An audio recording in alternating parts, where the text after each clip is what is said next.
Often when we're doing our evening shows, with a bit of time left over, and we say, what can we do? Just not one that's not too long, and it's nearly always a Dobson.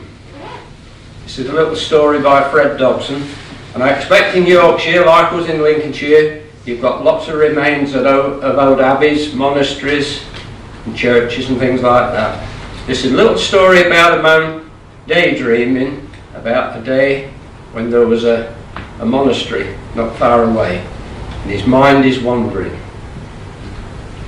Monks at morning. There isn't much of the old abbey at Barlin still standing to be seen, but what there is well worth going down to have a look at.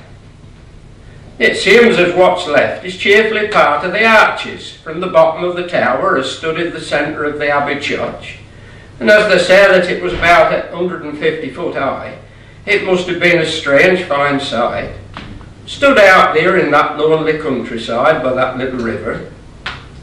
If you ever go down there and sit yourself down on one of them big stones as is still ligging about, and especially if you have ever took notice of how those abbeys was laid out in general, you can sort out from them hummocks and dips in the grass close where some of the buildings used to be.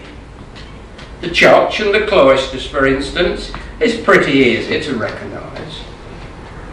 Well, I've never had much control over my imagination, and I suppose that I don't really want that I should.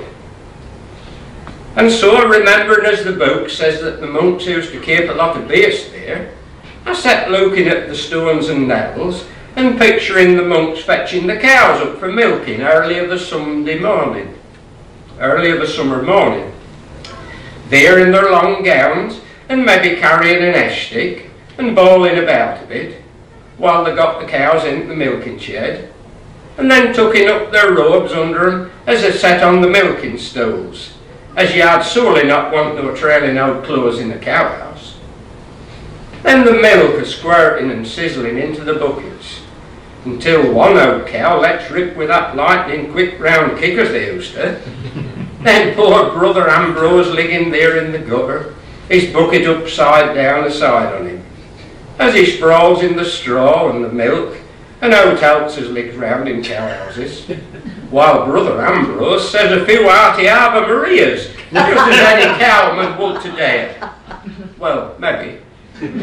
Seekest thou thy couch that early in the day, says one of his mates, fair shacking with laughing. Come, slothful brother, we will cleanse thee in the cold waters of the Langworth River. So they scrub him and his clothes down with bunches of dried grass, while somebody fetches him a clean robe. So Ambrose is clean again and shining with a ruddy glow, almost like a lobster. Brother Bartholomew having a strange and vigorous aim with a bunch of grass. But Ambrose feels a lot better, especially when he gets his habit on again. Then the brethren stand around the door of the cowhouse, all ready and waiting for their breakfast.